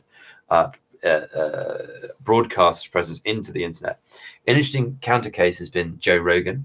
So if you look at Joe Rogan move from YouTube to Spotify because he was unsatisfied with the way that YouTube was censoring him and other YouTubers and guests on his very popular podcast, millions and millions of views. Probably one of the great nexuses of our like current affairs is like Joe Rogan's podcast. Trump wants to do a debate with Biden on Joe Rogan's podcast one of the presidential debates in the American election.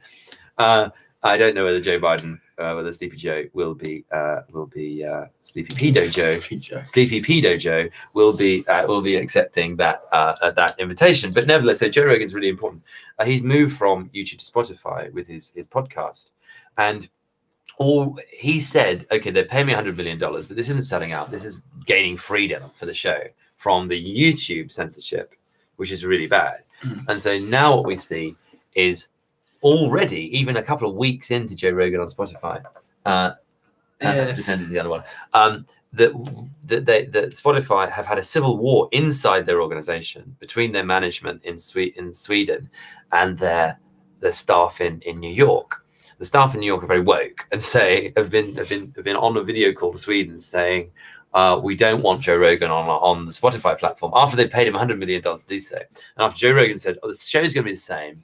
We're going to keep it out of censorship," and so they've already not ported over to the Spotify library the shows with Alex Jones and with other controversial guests on Joe Rogan, which they don't like or they think have been cancelled. And so download those shows because there's less you need to decentralize the internet, make sure that it's not siloed in only these big tech platforms where they can delete things and nobody has a copy. But you can start seeing that Joe Rogan went from one corporation, YouTube, to another corporation, Spotify, and actually was jumping out of the frying pan into the fire because he didn't give himself anti-fragility. He didn't give himself that resilience of his own broadcast on his own platform. So we're looking at Alex Jones, and so he has his own Infowars.com server platform, apps, although then banned from the store, iTunes store, App Store, and the Android store. You've got to sideload them into your smartphone.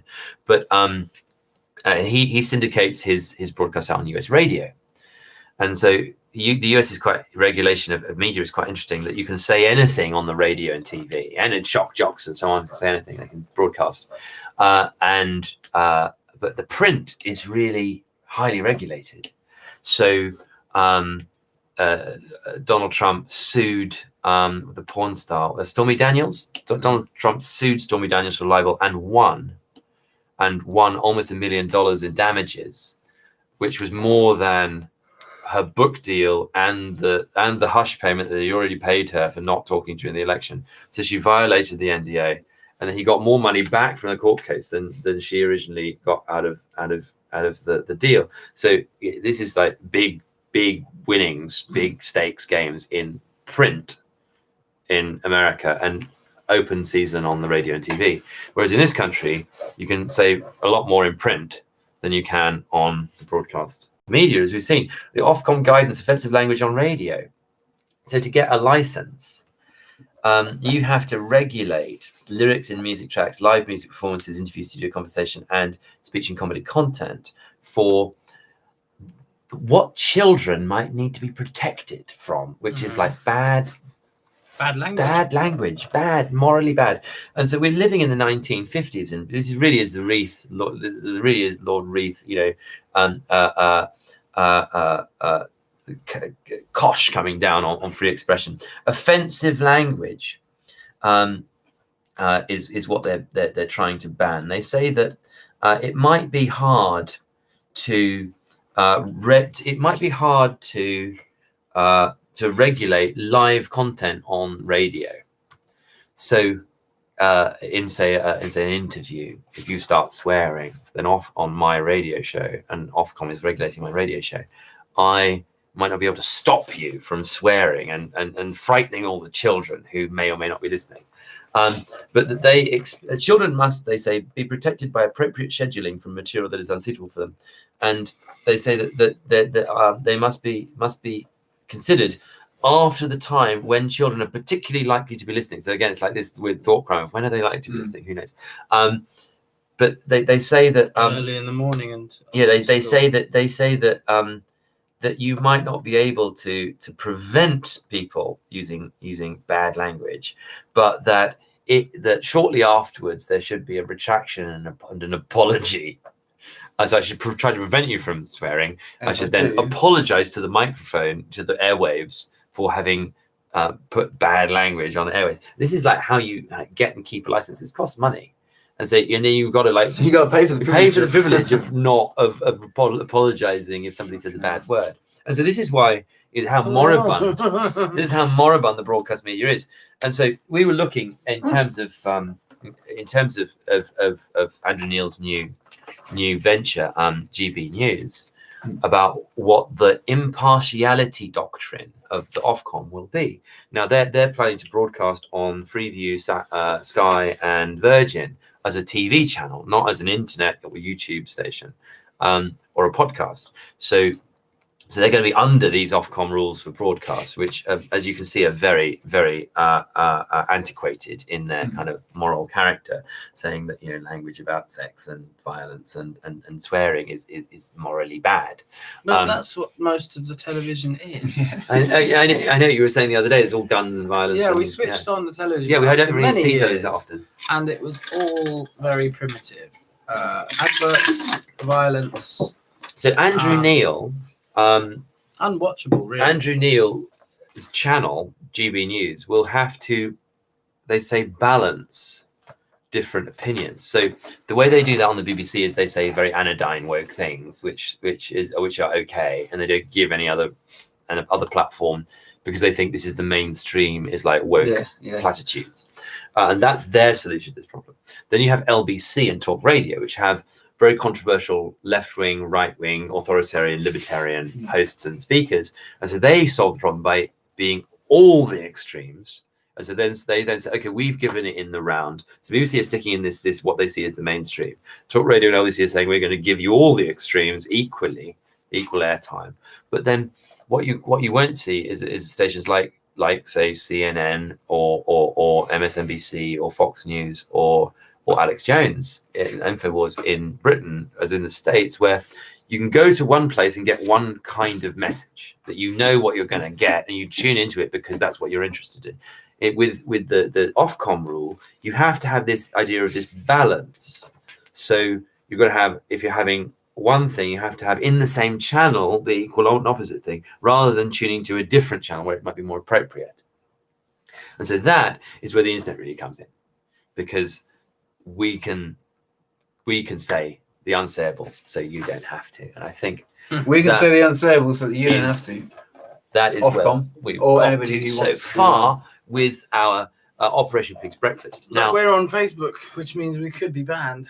yes, well, this is where we need to do what Alex And on Jones did YouTube. and move on to our own more resilient platforms. So what we will be proposing to Andrew Neil with the New Athens Media and GB News is that what we really need is a blockchain of free speech. We need to guarantee free speech and resilient databases of information across the internet, which are not siloed in any one business's ring fence of like they can say this is deleted, this is banned, this is cancelled. Yeah. What we need to do is actually use the blockchain technology and spread out the decentralized network of different copies all over the place. So it's like if you burn the library at Rome, there's still the one at Alexandria. If you burn the library at Alexandria, there's still the one at Ephesus. Of course, now they're all burnt, but so it didn't work. But Google headquarters in New York is this ginormous building, and they have a similar building, like a second one outside New York. So in the event of an airplane hitting it, there's always a backup system. Yes. So they had that with many businesses in and out of the city. But if they have it with businesses, the people need it too. Yeah. So we had a crowd of policemen and not very many people protesting. Well, there were earlier in the day. But we have so some about- footage From we have about some 11 footage till 2, it was the and Trafalgar they're Square was protesting rammed. against the 10 o'clock curfew. Yeah, against the force, the wearing of masks, against all. Well, I mean, there's quite a spectrum of things. Some people complaining about 5G, some people complaining about Plastic and waste and all that. Well, no, not so much that. It was 5G and vaccines. Yes. But, Forced vaccines, civil liberties, coronavirus. So the lockdown most extreme policies. things with the 5G, that's not something to really worry about. But the main thrust of it, which was the real thing, was that the measures that are being taken for COVID are out of control nonsense, which is throwing good effort after bad, and the fact that the government's doubling down on these measures that are going to be more costly in the future. The main thrust was correct, although there are a few kind of strange people with strange ideas there. But the main thrust was right, which was the COVID regulations have gone too far, and it's going to be more costly in the long run. But they had a load of extras, load of police that were just being paid to look like. Well, so interesting. fight and that. Well, no, what happened was at the very beginning of the demonstration on the PA. Well, the first speech was, "This is a non-violent protest. Nobody's going to have. We're not going to do any. Nobody's. Don't be violent." There was like, "Do not cause trouble." The COVID guys, the anti-COVID people were saying, "Do not cause trouble," and everyone's like, "Yes, this is peaceful protest. Hooray!" Everyone cheered for peaceful protest. So it started all, and then the second thing he said was, the reason we're allowed to do this, they said we've filled in the health and safety risk assessment and given it to the council, and so it's going, so we're allowed to protest. Okay. And then what happened then was that because the square was so full of people, they said, and nobody was wearing masks because it's, and they weren't within 2 meters of each other. yeah, naturally. yeah. The council then said to the police, "There's a demonstration going on in Trafalgar Square that doesn't conform to our new way of protesting legally. Shut it down." So then the police went in with just dispersed everybody, and yeah, what was the thing? So here we see the paper game going on again. We've been talking all this evening about the Anglo stamps and the paper game and the different giving legal notices with documents and contracts and letters and the different kinds of contracts that people make, either covertly or overtly. We were talking before about the social contract, which is the opposite of contract law, and it makes people really confused about what a contract is and what a social contract is. A contract is a means by which you and I cannot fight, because we've written some stuff down in advance. So what a contract, if we propose to do something like exchange the ownership of these two items, then the contract will detail what these items are, what we expect them to be, what the exchange looks like, what the termination of that exchange looks like, what the success of that looks like, what and what the redress we might have if we're unsatisfied, like if that is a leaky thermos flask and this is like a broken computer case. And so the reason why we make these contracts is because we don't want to kill one another, and we don't want our children to kill one another for 7 generations in a blood feud. Right. Like how the contract law is a solution to blood feuds and Romeo and Juliet and Montagues and Capulets and people dying in the dirt in the street, because we need to have a prior agreement exactly to underpin the way we treat with one another, the way we interact with one another. And so contracts are a really good way of everyone writing down in advance exactly what their expectations are and what they're providing. And then you've got a recourse. And then we both get copies, and we get it executed by deed, and there's a witness and maybe a barrister involved, if it's a serious contract, or even if it's just a very inchoate contract, it's just a verbal contract. And actually, we can look at all of our conversations as kinds of contracts, like, would you stand over there, please? And we've talked about this with police before, and we'll talk about it again. But so contract law is there to make sure our children don't kill one another for 7 generations because we had a disagreement over the water bottle and it escalated. And so it's really important. It's really the underpinning of civil society. It's why we can go around without weapons. It's why we have a sense of peace in the civil society. It's all to do with contract law, because we can rely on the fact that we can write things down, discuss it, talk about it, settle it, and then then we can go to a court if either is unsatisfied. If either is unsatisfied with the results, we can go to a court. They can interpret the terms of the contract in a public forum, like the words and what they mean and how they relate to one another, and then other people can adjudicate in a way that we both consider to be fair, so that we go away not stabbing one another. Because otherwise we end up just hurting one another because we're unsatisfied with things. So we have this redress, we have this way of taking disputes out and neutralizing them, like bomb disposal. And that's what contracts are. They're quite an inspiring thing. But social contracts are the opposite of that. Because the point of contracts is to know about in advance your pre-existing agreement, what it is you're getting. And a social contract is kind of the opposite of that. The idea is that you're born into a place where you didn't decide to be born into. You then grew up a bit and you were subject to the authority of various people because you're small and you don't really have much of a say in what happens to you. And then maybe you become a bit older and you don't die in a street fight or go to war or whatever it happens to be, and you manage to get to adulthood, and suddenly you're an adult citizen and you're subject to the social contract. And it's the opposite of a contract because you never signed a piece of paper. Nobody ever gave you any terms. And so they call it a social contract, like the things that we are expected to do, think, and participate in or not, that aren't explicitly laws about don't murder people or don't steal things, but they're like the other unwritten rules. But that's the opposite of a contract. So the contract is the written rules. Yes, it's the tribe. Do you adhere to the notions of the tribe?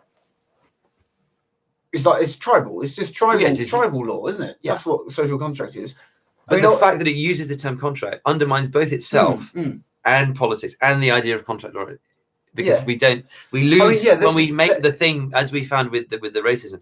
If we make the thing mean itself and its opposite, if 1 = 0 = 1 = 0 in this recursive setup, then no word means anything, and then we can't talk about anything. Yeah. Because we can't distinguish between the meanings of things, and so people, the person who's the most malevolent and quick-witted, then makes the words mean what they want them to mean rather than what anyone else might.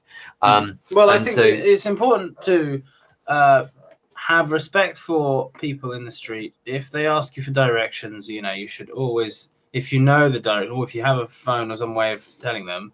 It's important to. Yes, we met someone the other day. Yeah, it's important to fulfill that role. I think she'd met a few people that she had. And then, if somebody has an accident in the street, do you then, help them? And I think it would be decent to help them unless there's something. So this often happens in America. All stuff that, that's stuff that is saying nice, rational stuff. It's like that's stuff that we'd all probably. Yeah, but the thing is, yes, I agree, and I'd behave in a politeness and I'd expect the same from anyone else. Yeah, you'd expect it, but if someone didn't do it, it wouldn't be illegal or wrong.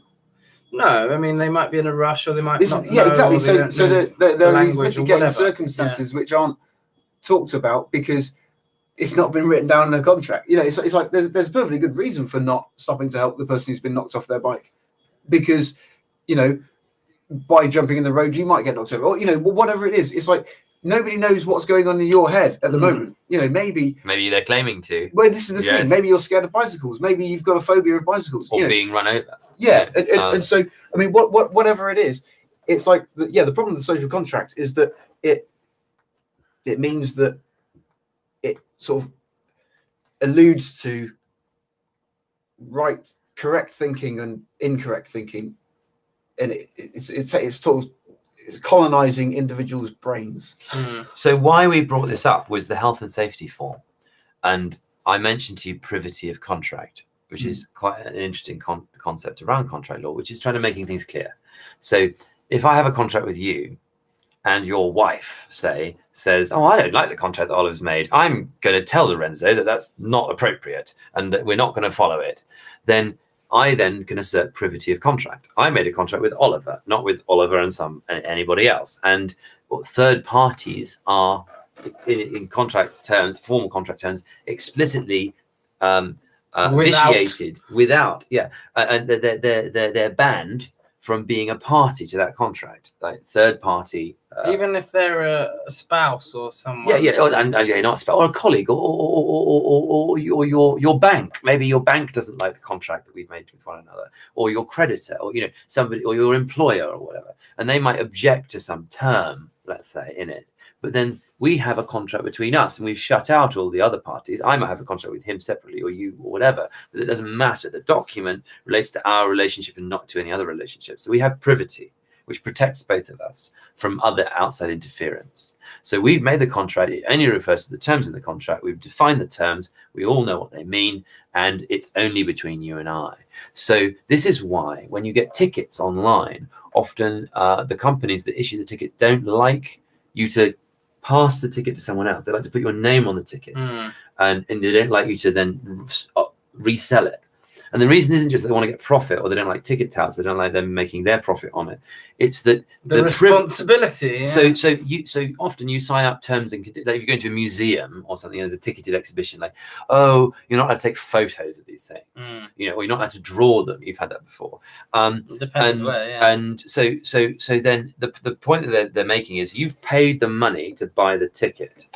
So you've agreed by paying, you've tacitly ticked or ticked a box on the form saying I agree to the terms and conditions. So then we are bound, the museum, and you, the visitor, is bound by the contract. We have privity of contract. So if you then change it, so you give Oliver the ticket, I'm bound in a contract to you, and I'm not to Oliver. So Oliver can go around taking photos and steal the exhibits and have not said in advance that he won't do that. So that's the privity at work. So why it's interesting here is because the health and safety form was submitted by some people at the protest who aren't the employers, and then they don't claim to represent the other people who turn up. It's a spontaneous gathering of people. And so if I'm an organizer of the protest and you two have attended the protest, and I have a contract as the organizer of the protest with the local government, with the council, the police, or whatever, who are regulating it, then I am bound by terms, and the local government is bound by terms, but you guys aren't, because you didn't sign any paper. You're not. So you didn't make a contract with them or with me. And we didn't say, oh, well, if you look at the terms of this contract, it speaks to that one. So that's social contract. So this is the way the social contract ideas start coming in of we're going to muddy it all, we're going to pig's breakfast of the whole thing and ruin what's a nice, clear system. Because then what the council say is that, well, all these people have turned up and we're going to hold you to their behavior. Yeah. Even though you haven't taken responsibility for them, they haven't given responsibility to you to take responsibility for them. And so you then get this open weave of the social fabric where whoever's most powerful or has the most initiative gets to take control because there's not clarity and there's not privity. these rules haven't been followed, and so that's when you start getting the violations of civil liberties by people like civil servants, like the police we saw in the video at the start of the show. Yeah. To bring it back round. So Operation Pig's Breakfast is our new project at the New Athens, our new initiative. That bacon and Making a pig's breakfast of the whole thing. You know about this. It's all about troublemaking and using your rights as a citizen to assert your position in society as somebody who needs the public servants and public services to fulfill those rights. So if you're a citizen and you have rights, that means you can assert those rights over the public services which are there to serve you. You're the master. That's the service is a servant of yours. The Prime Minister is the first servant. Okay, he's the first servant of the Crown, but he's actually our first servant. And so what we've realized with these videos about civil liberties that we've seen, with our discussions with Danny Shine a few weeks ago, with a lot of our examination of law and social contracts, we've realized that we need to step up together our understanding of how we can assert ourselves both individually and collectively in the state, in our society now, with all of this chaos swirling around us. So Operation Pig's Breakfast is an initiative to start making trouble, because you're allowed to do that. It's not really making trouble. It's just people will tell you it is. It's asserting your rights. We have a campaign about pension investment scandal, the pension investment scandal, which we are taking through the FCA and through the Department of Work and Pensions and through the HMRC, the tax office at the moment. Big scandal, as big as WASPy Women and PPI combined. Millions of pensioners, we believe, have been robbed by the HMRC, the tax office, of their own money. From their savings, which they put in state pensions. This could be a really, really big case, because actually the FCA, which regulates financial conduct in Britain, has not looked at government departments as potential investment scams or unfair investments, which do not represent a fiduciary duty to the investor. You heard it here first. You heard it here first. So we're doing an investigation here at the New Athens about this and other issues, including lockdown policies, housing policy, the so-called right to buy, and we will be presenting that to you in the next show. So tune in next Saturday night for our next New Athens live stream update. And from me, Lorenzo Mefsip, founder of New Athens, that's good night. From Philip Fiersov, our sculptor and architect in residence, and from Oliver Nelken, our producer and trumpeter. Have a very good weekend. Thank you so much.